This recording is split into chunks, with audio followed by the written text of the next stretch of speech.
Pension ന്യൂസിൻ്റെ പുതിയൊരു വീഡിയോയിലേക്ക് എല്ലാവർക്കും സ്വാഗതം. എല്ലാവിധ സർക്കാർ അറിയിപ്പുകളും നിങ്ങളിലേക്കെത്താൻ ഈ ചാനൽ സബ്സ്ക്രൈബ് ചെയ്യുക. 62 ലക്ഷത്തോളം ആളുകൾക്ക് നവംബർ മാസത്തിലെ ആദ്യ ഗഡു 1600 രൂപ കുടിശ്ശിക നൽകിയിരുന്നു. 26 ലക്ഷത്തോളം വരുന്ന ആളുകൾക്ക് ബാങ്ക് അക്കൗണ്ടുകളിലേക്ക് നവംബർ 6 മുതലാണ് തുക ക്രെഡിറ്റ് ആയി തുടങ്ങിയത്. കൈകളിൽ സ്വീകരിക്കുന്നവർക്കുള്ള വിതരണവും ആരംഭിച്ചു. ഇപ്പോൾ മസ്റ്ററിംഗ് പൂർത്തിയാക്കിയവർക്കെല്ലാം തുക ലഭിക്കുന്ന രീതിയിലാണ് വിതരണം നടക്കുന്നത്.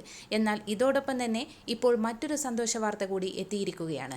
നവംബർ മാസത്തിൽ തന്നെ പെൻഷൻ ഗുണഭോക്താക്കൾക്ക് വീണ്ടും 1600 രൂപ കൂടി ലഭിക്കും. നവംബർ മാസത്തിൽ ഇനി വിതരണത്തിനൊരുങ്ങുന്നത് തനത് മാസത്തെ തുക, അതായത് നവംബറിലെ സഹായമായിട്ടായിരിക്കും അനുവദിക്കുന്നത്. ഇപ്പോൾ നിലവിൽ ലഭിച്ചത് കുടിശ്ശികയാണ്. ഇത് സേവന പെൻഷൻ സൈറ്റിൽ നിങ്ങൾക്ക് കാണാൻ സാധിക്കും.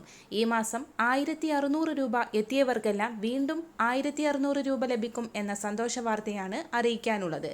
ഈ മാസം 20-ന് ശേഷമാണ് വിതരണം ആരംഭിക്കുക. ക്ഷേമ പെൻഷൻ കാത്തിരിക്കുന്ന സ്ത്രീ ഗുണഭോക്താക്കൾ ശ്രദ്ധിക്കുക. അവർ പുനർവിവാഹിതയല്ല എന്ന സർട്ടിഫിക്കറ്റ് ഹാജരാക്കാത്തതിനാൽ പലർക്കും ആനുകൂല്യങ്ങൾ തടസ്സപ്പെട്ടിട്ടുണ്ട്. പെൻഷൻ അക്കൗണ്ടുകളിലേക്ക് ലഭിക്കാത്ത സാഹചര്യത്തിൽ സ്റ്റാറ്റസ് പരിശോധിക്കുമ്പോഴാണ് ഈ കാര്യങ്ങളെല്ലാം അറിയാൻ കഴിയുന്നത്.